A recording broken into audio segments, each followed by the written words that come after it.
it starts off pretty slow and you don't know where it's going, and then, man, it helps piece it together. It pieces itself like really well. Yeah, you get it. So, Tiny was looking up, or should I say, Oneris was looking up. He was looking up some stuff about it, and it's basically like folklore campfire tales. So I feel like his character, in a way, has become like a miracle that he was kind of spared and like shot and really didn't die, because kind of like at the end of the film, do you remember when the Frenchman says everybody wants to be relatable to the story but not actually be in the story? So like it's almost like when you're telling campfire tales, you're like very intrigued because that's your only form of entertainment, especially for old fucking Western tales. So it's almost like urban legends, you know, put to the silver screen of all these Western urban legends. Yeah. So he was like not, how do you say, he was like immortal, like he wasn't gonna die. Like that was the whole tale. Yeah. It was meant for him to come out on top. Yeah. So yeah, back to, I digress, but I think they should have ended the movie with that tale, the Mr. Pocket one, because it's so positive. Yeah, that would have been nice. But when they shut the book and everything, I could just visualize like that would have been like closing on a powerful note. Not that the Mortal Remains doesn't, but it just gets very grim. But I think that's also kind of the point. Like, is what harking back to what Atlas was trying to say is that the dude is breaking the fourth wall, kind of talking to us about how, you know, our morbid curiosity about death and the Frenchman. Mm-hmm. Yeah, I was saying like that's their, like how pirates have the tale of like Davy Jones and shit. That's their tale, like the carriage, and that takes the people away to heaven and hell and shit. That's like their little version. Like that's the cowboy folklore of that. You know what I mean? Yeah, the urban legends. Like I thought that was cool and pretty deep because you never get to see what is his name, the dude that's driving. You never get to see his face, dude. The coachmaster. Yeah, the coachmaster. So I was like, damn, dude, they really are like in like a limbo, like a hell or something. Because he never stops, dude. Yeah, he never stops. And you know what's so funny is one of the guys actually says it like straight up to him. He's like, "We're harvesters of souls. We collect people's souls." And he was all like, they just kind of disregarded it, like if he was just like kind of joking, but in actuality, that's what they're actually doing. I was like, that's pretty morbid ending. So I was like, I could see why like it would make people be like, oh, that's kind of like off, but it was pretty good. Well, it does fit the tone for pretty much everything. I mean, like I feel like all the stories are about death. Yep. Except for, I mean, there's death in the Mr. Pocket episode, but not the main character. Yeah, the dude that tries to kill him, the guy that looks like little Alex from A Clockwork Orange. American Alex. He looks like that fool a lot. Another cool thing that is kind of like a touchy subject now is the Native Americans in the film, how they're kind of being shot and killed and being kind of like, you know, the aggressors in it. But I feel it kind of makes sense. Yeah, it kind of makes sense in the fact that this is what, you know, was really happening. But it shows a tale from both sides, you know, like, hey, these guys are fighting for their land. Like, you know, they don't understand, like, what the fuck's really going on. It doesn't make you feel bad for both sides either. It's like, oh, you kind of get it. It's kind of like a war between them. Like, no matter what, it's a war on sight. That's what it is. Like, these guys could come and attack you, like, at any point in your fucking journey, especially the one where the girl gets rattled. What is it called? The gal who got rattled? Yeah.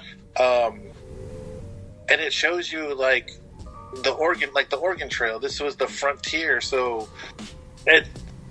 The dunes. Yeah, going back to saying, like, if this was like an American campfire story, it would make sense that they would kind of use the natives as the aggressors. You know what I'm saying? Like, especially if it's a new frontier, if it's something that's like kind of like, oh, like this is new, we're on their land, so it's like we're gonna get attacked 24/7 no matter what. They call them savages, right? Yeah, that's what she's like, there's only one savage, and he's like, keep looking back. That was fucking Arthur Morgan, dude. Old man Morgan. Imagine, I wish. But that's freaking, his name was Arthur. That fool was dope. Yeah, he held his own, dude. That's probably one that should have been like a full-length movie, dude. Because it's actually really deep. Yeah. It's one of the longer ones because there's a lot to tell. You know, the woman goes through a lot. You know, she's traveling with her brother. Her brother dies. She loses all her money because I think he has all the money on him. Yep, he gets buried with it. Yeah, and then she realizes too late. And then. You know, and then the romantic subplot comes in where one of the people in charge of the ox line is like, well, what if like we get married? You know what I mean? Yeah. And she's hesitant at first.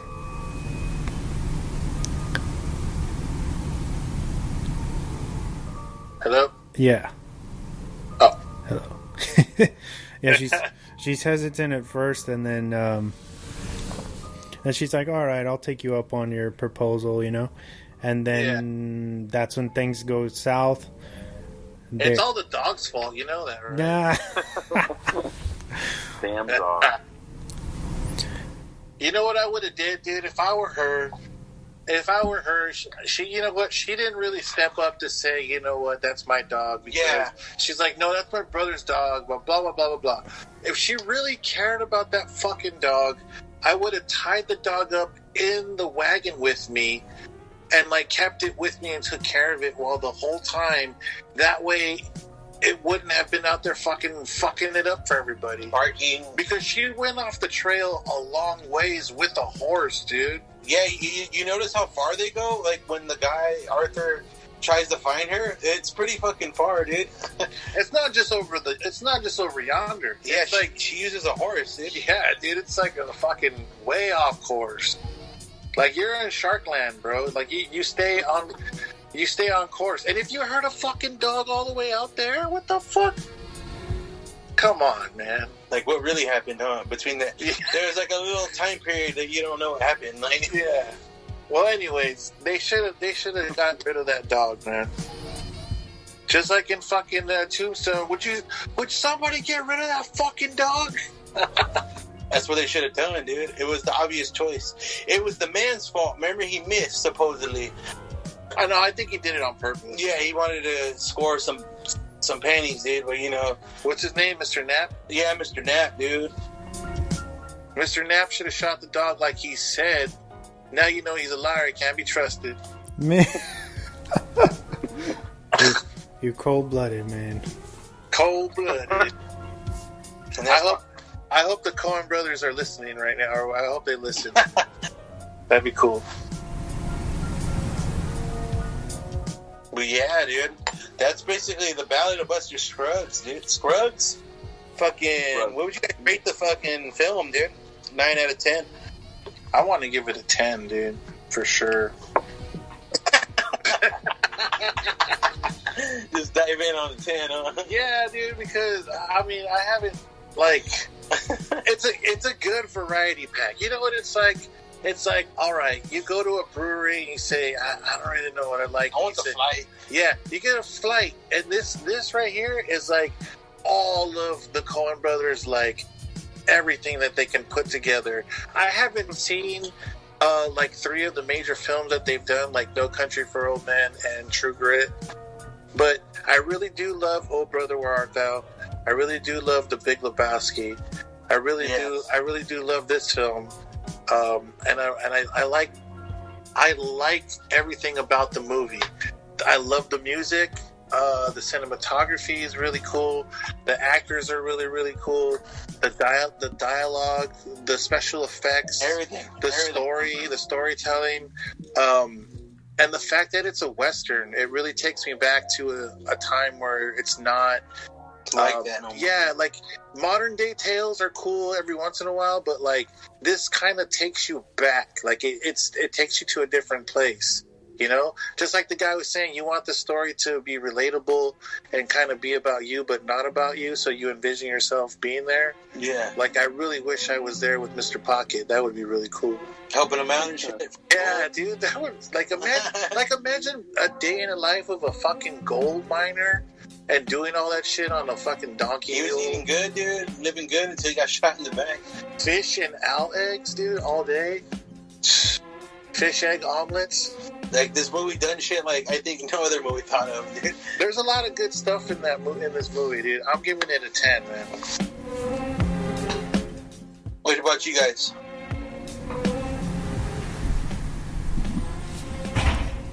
I'll probably give it an 8.5. That's Almost what they. 9. Yeah, that's what they got on the Rotten, like an 85.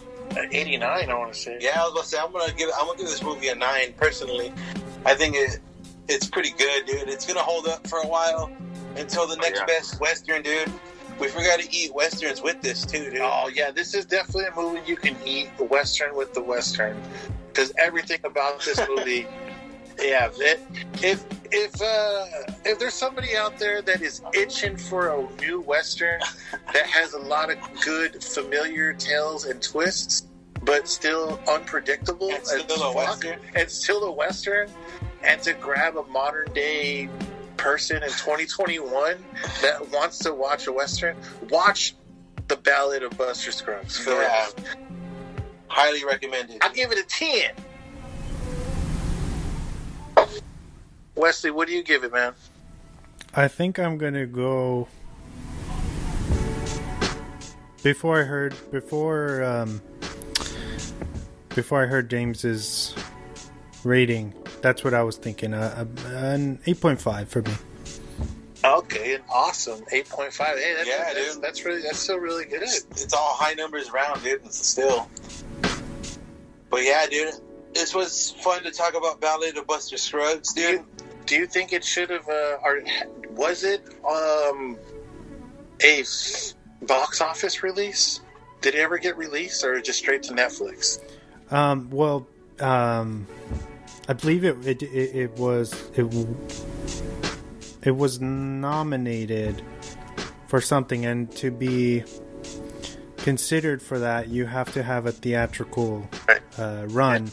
So it did, I think I might have said it in my intro, it did have a short, like a limited, what they call a limited release, where it plays for a couple weeks only, and then it goes to Netflix. Definitely, you said they did that because it wasn't long enough in the theatrical, right? So they just said we're gonna stream it deal with Netflix and stuff. No, so with all Netflix films, if they want to be considered for any awards, they have to have some kind of run in the theater, which is why. Okay. So Martin Scorsese's The Irishman that came out a couple years ago now, it had like a limited run in theaters where you could go and see it even though it's on Netflix, and that's so it can be nominated, I guess. So that's how Netflix gets all these crazy movies all the damn time.